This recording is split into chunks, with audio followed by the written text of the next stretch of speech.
introducing Larry to give us an inspiration.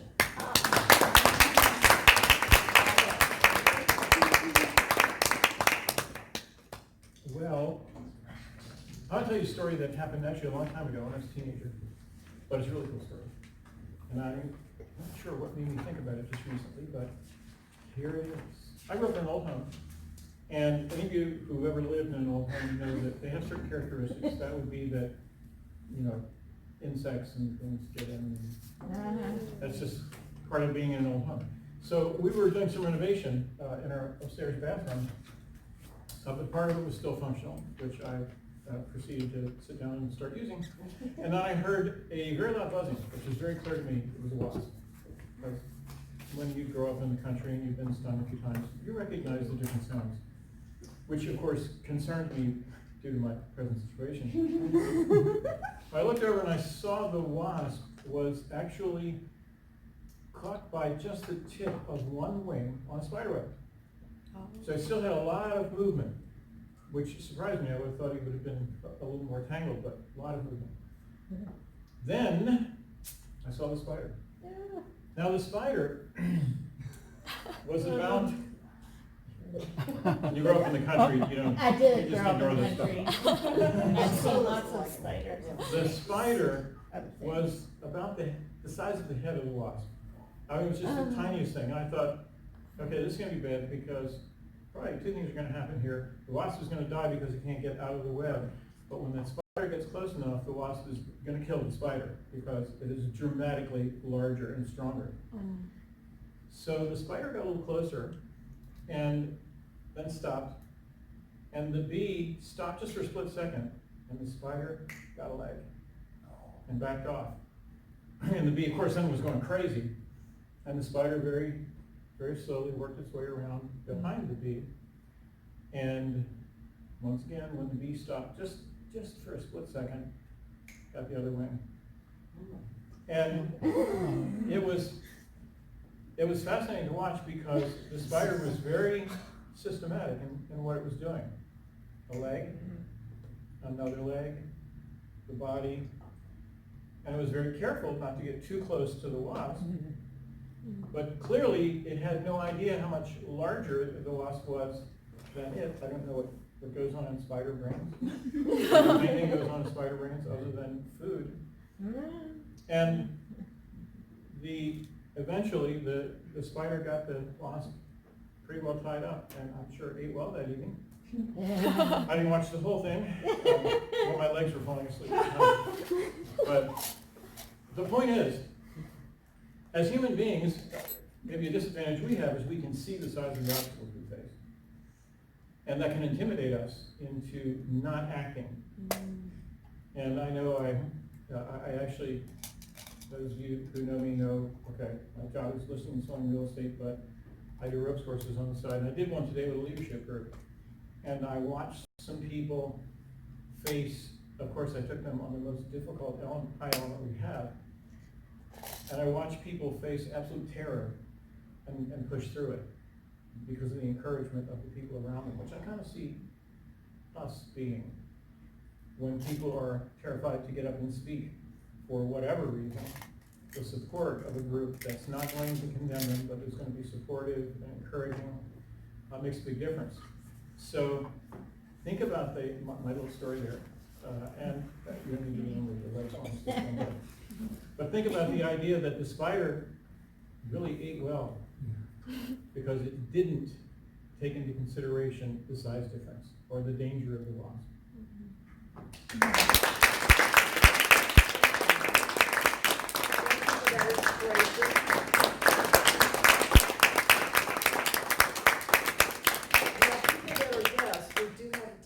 We want to clap. We want to clap until the people sit down because we all like clapping.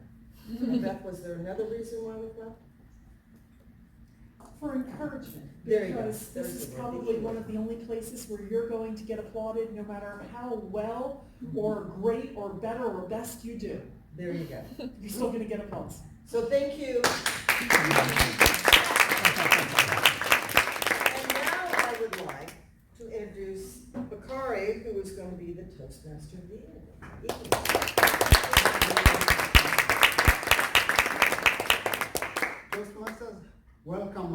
guests. This is a very good environment. It's comfortable. We come here, we see, we learn. And in order to get the meeting to go smoothly, I have my helpers are going to go ahead and introduce. These are volunteers that check the various aspects of the meeting to make sure that everything runs correctly. Before I do that, I have a few changes to make on the agenda. Let's turn it over to the second page. Srinivas picked up the role of a timer. Thank you. I have Beth doing the vote counting. And then I have Gerry is going to be evaluator number 3. So if you can make those changes, that would be great. Who was the evaluator for? Gerry. Yes. Yes.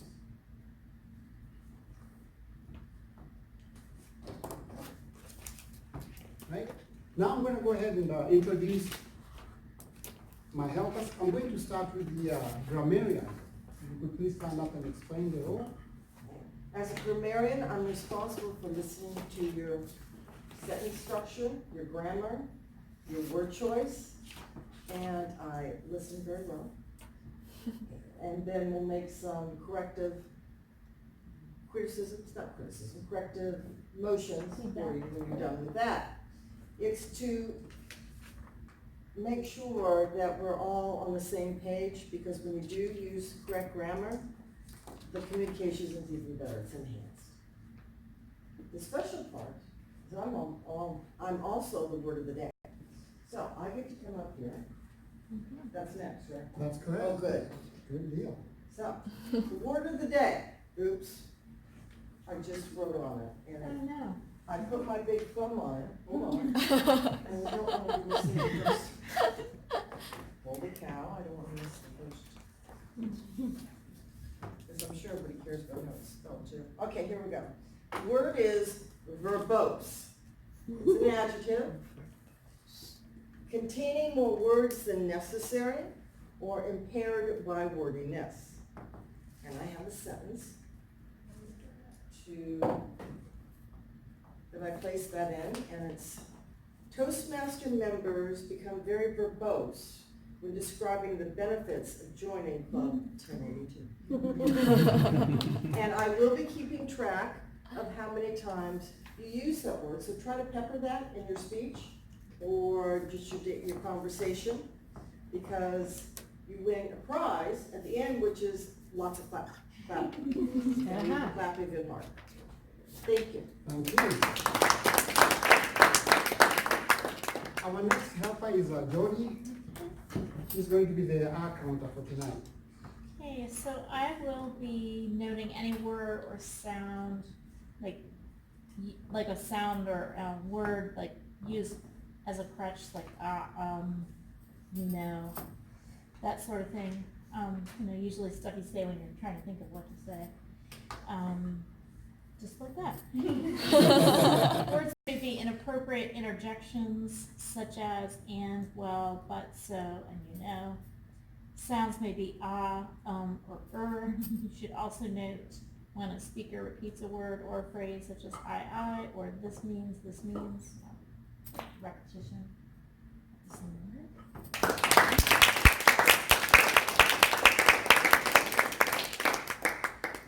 Part of the leadership training we get in Toastmasters is respecting time. And we have 3 of us here who's going to go and keep time of the timed speeches and various Good evening. I'd like not to be verbose in my explanation. So I have an assistant. So I have another assistant. This is gonna light up during your assigned speeches. So there are 3 sections: prepared speeches, table topics, and evaluations. So each one has a different segment of the time. So when you reach the minimum segment, green will go off, and then in the middle, yellow will go off, and then at the end, when it reaches the maximum, red will go off, and you should try to stop within the next 30 seconds. If not, I'll try to show this color card. And I'll report the timings at the end. Thank you.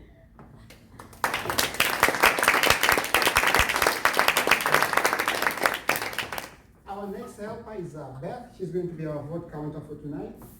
So everybody should have this ballot. The top part is optional. It's for writing down comments that you can then hand to the person or give it to me as the ballot counter to hand to the person as long as you put their name on it. The bottom portion is the part that we're most interested in, and while it does say best, second, and most improved, we really just fill out best for each category, 3 categories: the best speech, the best evaluation, and the best table topic. So after all the speeches, our Toastmaster of the day will remind us to vote for the best one. We'll collect them in these 2 little buckets. I'll count them up. After the evaluations, the general evaluator will remind us to vote, and after table topics, the table topics master will remind us to vote. So I will keep track of who's winning. I will pass that to our Toastmaster of the evening, and then he will present the awards to the best of. All right, thank you very much. The next helper is the table topics master. That's That's me. Parsa. Hi, I'm Parsa. I'll be the table topic master today. I hope you enjoyed my table topic.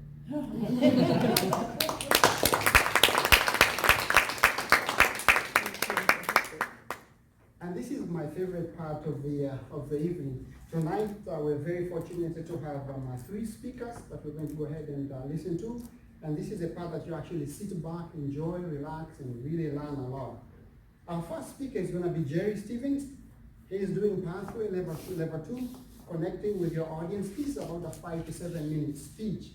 His title is 2008 Financial Crisis. What happened? Gerry has been tasked with picking a topic that's unfamiliar to our audience. That's a tough task given the diversity and intellectual prowess of this particular group here. In talking about the 2008 financial crisis, Gerry hopes to adapt in the moment of our needs while trying to explain what exactly happened in 2008. Gerry.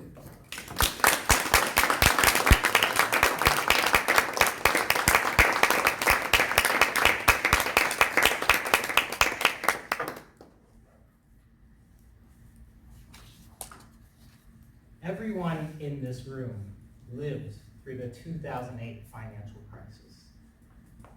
At the time of the crisis, 5 years prior to the crisis and the 6 years preceding the crisis, I worked in the mortgage industry. That was ground zero. You recall the finger pointing, who did what went wrong. And yet, there were 2 primary culprits that you may not have ever heard linked to the financial crisis. That was FDIC insurance and the role of corporate governance. FDIC insurance started right after the Great Depression. And there is no better example of the role FDIC insurance plays than the 1946 classic, It's a Wonderful Life. There's a scene in that movie where the depositors at Bailey Savings and Loan rush to the bank, some trying to get over the counter, anything to get their money out of the bank. That was called a bank run. And at the time, it was commonplace because there was no FDIC insurance. A depositor stood to lose everything if the bank made bad loans, or in the case of It's a Wonderful Life, if they misplaced a significant deposit in the lap of Mr. Potter. See, without FDIC insurance, the depositors were the regulators. They oversaw the bank's books. They were invested in the bank being healthy and protecting their assets. FDIC insurance took the need for depositors to regulate away. Now you may say to yourself, well, why don't corporate boards do that? Why don't they fill that role in governance and oversight? Well, at the time, most banks were privately owned. Banks didn't actually incorporate and become public entities until much later into the 1980s and 90s. And they did that primarily because of overseas pressures. But think about the boards that we know in major corporations today. Their main interest is the stock price and the short-term gain related to stock investments. That's not a way to oversee the systemic health of the entire financial industry. Think back to Bailey Savings and Loan. George Bailey, when he realized what went wrong and the predicament he was in, asked, "Please, Lord, I wish I was never born." He was invested. He had skin in the game. He stood to lose everything, his house, his business, everything. And the depositors, as soon as they heard that the bank was in trouble, ran because they stood to lose their deposits. Today, there's no skin in the game. We have corporate bodies that were given a golden parachute. We have investors that have FDIC insurance now up to $250,000. As well, we have a system that's been given the gold standard backing in the United States government. Those two aspects, FDIC insurance, as well as the role corporate governance played in the 2008 financial crisis, never really came to light in talking about what went wrong. Everybody focused on the regulation. The fact of the matter is, the banking industry is it is the second highest regulated industry in the country today. And it may very well be the first because the Dodd-Frank bill is still being written and interpreted. At the time of 2008 financial crisis, there were 70 regulators sitting in each of the big banks. Big Brother was in the trenches with the banks at the time. And the result of the 2008 financial crisis was to enact the Dodd-Frank bill. So saying regulation was part of the solution, therefore it was probably part of the problem. It wasn't the sole problem. And those underlying issues, as far as not having skin in the game, is still prevalent today, and many critics say that we're doomed to repeat the 2008 financial crisis. Thank you, Bukar.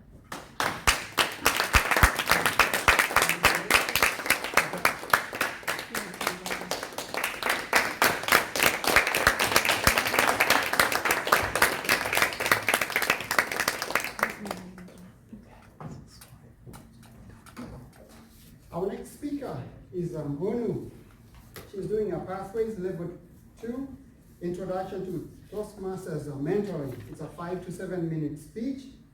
Title of the topic: what wrong questions you might want to avoid asking in mentoring. Unwoo wants to share her difficulties in being a protege and the real secret to get the most value out of mentorship.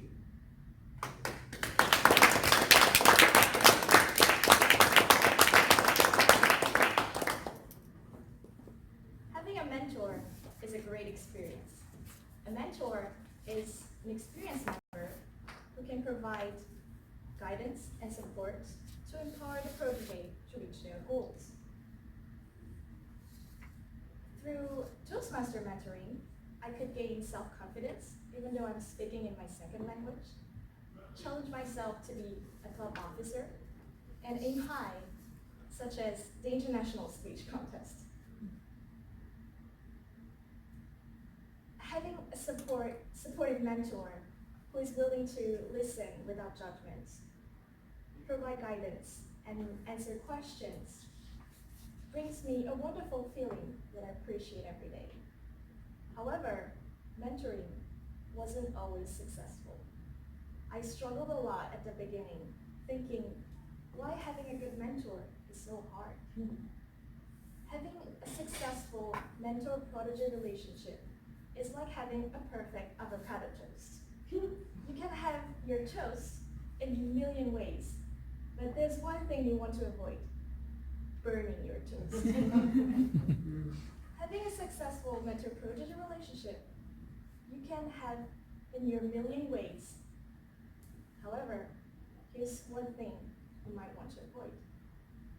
12 years ago, I failed my exam to enter university. I felt I was a loser in life. In a book I found, it is important to have a mentor. If you don't have one, find one. I thought, this is it. I'm a loser because I don't have a mentor. Without a deep understanding of mentoring, I knocked the office of my favorite teacher, Mr. Lee, and I asked, can you be my mentor? Warning here. If you think you haven't found a real mentor in your life, or if you are seeking for a great second mentor, I strongly recommend you avoid to ask directly the person to be your mentor. Going back to my story, Mr. Lee didn't say yes. Instead, he asked me back, hey Unwoo, what is a mentor? And I couldn't answer because I had no idea. I just wanted someone to label a mentor without fully understanding what it means.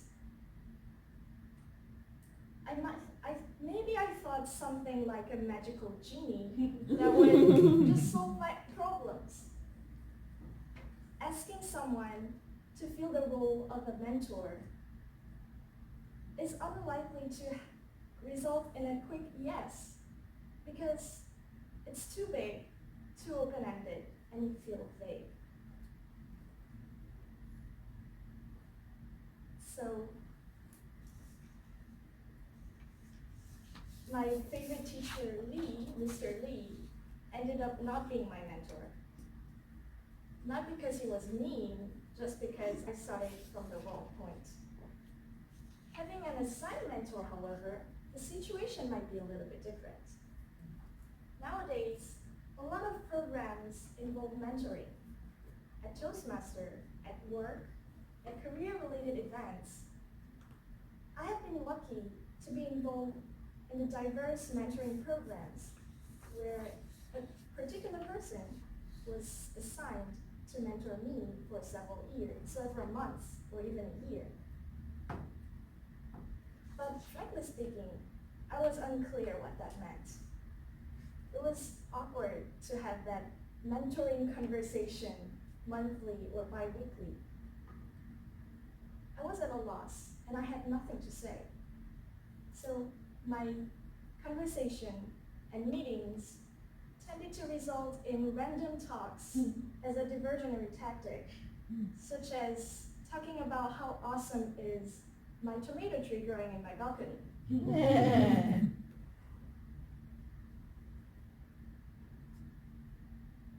Turns out it wasn't only me. I don't know where to start this conversation, or what should I talk about?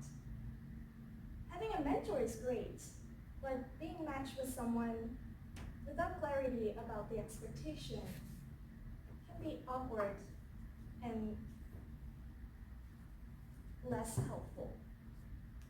If you want to maximize your mentoring experience, instead of asking someone to be your mentor, or asking your assigned mentor to start a mentoring conversation, start from this question. What exactly do I need right now? Focusing on yourself first will help maximizing your mentoring experience. When I first joined Toastmasters, the speeches were so inspiring that I knew someday I want to deliver a speech like them. Starting each of my projects, I started from identifying my biggest challenge and clarifying what I'm missing to face that challenge. Depending on what challenge is, my needs differed. Sometimes I needed brainstorming for speech subjects. Sometimes I need advice of an experienced member. Sometimes I need a feedback on my performance. And sometimes I just needed an emotional support. By clarifying what exactly I need despite me having ended up with great mentors who helped me improve myself tremendously. If you feel that you're not having a great mentor-prodigy relationship, it's because you haven't found the one, just like I thought before. I was wrong. Can you be my mentor? Can we start a mentoring conversation? My mentoring experience wasn't successful just because I asked the wrong questions. By practicing how to articulate exactly what you need and start a targeted conversation, you can get the most juice out of your mentoring experience.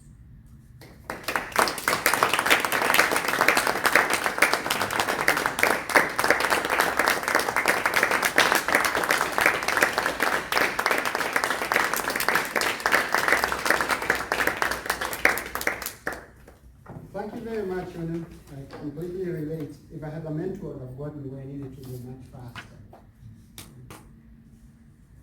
Our next speaker is Leann. She's doing her pathways, level 1. Title of the topic is Let's Talk Lawns. That's our lawns of the grass. Leann has been a member of the Frederick Toastmasters since 2016 and has earned her competent communicator. That's a wrong description of the speech, right? I was describing me. Oh, okay. I think what this speech is supposed to be, you gave this speech once before, and you're giving the speech, what we do, you give a speech one time, and then you give it a second time around to improve on the recommendations that we've been given. So we've had her speech before. She's coming back to us to explain, to kind of make up the difference of where she was lacking a little bit, so that we can see where the improvements are. So yeah, the floor is yours.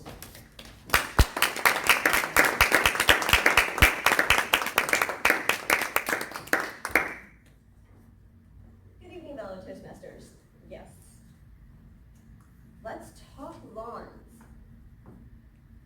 Did you know that the lawn is the #1 most irrigated crop in America? The lawn is the #1 most irrigated crop in America. In some municipalities, towns, communities, 40 to 60% of our clean drinking water is used to water the lawn. 40 to 60%. I personally think that's ridiculous. It wasn't always like this. I remember picking dandelions with my mom as a child, and it wasn't that long ago. I remember running through the lawn with all the clover and all the bees. So you have to be really careful when you're running around in your bare feet. I also remember looking for that lucky 4-leaf clover. My son actually found one when he was little, and I still have it. Does anybody ever find one or look for one? Cool. Then we bring in the power of marketing and the keeping up with the Joneses mentality. Buy this weed killer to kill the clover and the dandelions. We didn't even know they weren't supposed to be there until the commercial told us they weren't.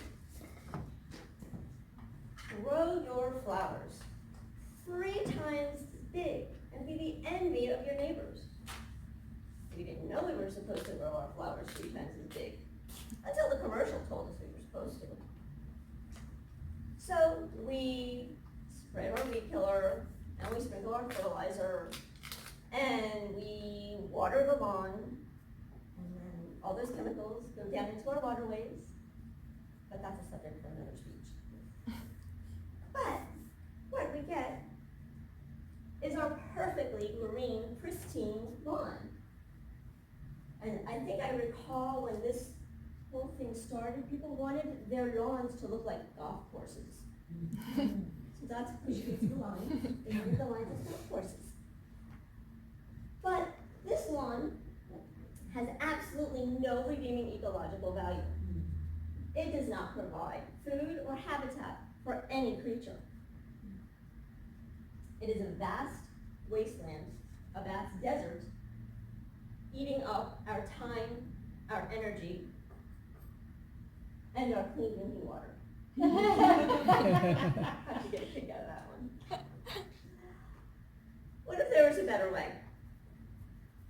What if there was a way to not use up our water? What if there was a way to be the envy of our neighbors, but without getting into that marketing hype? I know what some of you are saying. I am not going to use up my entire weekend weeding flower beds. But think of when you think of all the time and energy you're going to use weeding the flower beds, think of all the time, energy, and money you used to keep your lawns pristinely green. How about some of these ideas? Evergreens. They come in all shapes and sizes and colors, and they are cleaning the air 12 months of the year. Not disrespecting the trees that shed their leaves, they do an excellent job. They're just not on the job 12 months of the year. There's also the native native perennial flowering plant. Oh, I got kind of blurry up there. You can put the bees love them, and the butterflies. You can play with colors and shapes and sizes and heights and different seasons. Things grow in different seasons. This is a pretty one. And for your shady areas, you can grow hosta or mint. I recently received some hosta, giant hosta, from a neighbor selling a lot of grass. I love it. The mint you can put in your drinks while you're sitting on your porch, watching the bees and the butterflies flit around your flowers. Doesn't that sound relaxing? I myself am working on a pollinator garden, and these are bee balm. This is my garden. I'm working on it. It needs weeding. I don't spend all my weekends doing it though. And this over here, this is Russian sage. And the bees are going crazy for this. This one's actually not mine because I just planted it. This is from where I got the idea of the Russian sage. I'm also planting, killing all my grass. I'm smothering it, and then I'm letting the native wild white clover flowers spread, and I'm also planting, I know it's purple, but it's called red clover. And I have this huge bag from the Dutch plant farm. I've been kind of covering it all over the place. I probably won't get it. This is, again, is a stock picture. So I'm probably not going to get any blooms till next year. But the clovers are coming in really fast. So what I want to leave you with, what I want you to do, is I want you to think about, plan, and execute where you can plant some evergreens, some of the rainbows of colors of these perennial flowers that will just give not only you joy, but the animals joy and food in your yard. And you can also let your clover grow. I'm sure people think of it as a weed, so it's probably coming up somewhere. But let it go, let it grow. Where do you think clover honey comes from? If you like honey, it comes from these. It comes from those flowers. So not just think about it, but do something about it. So thank you.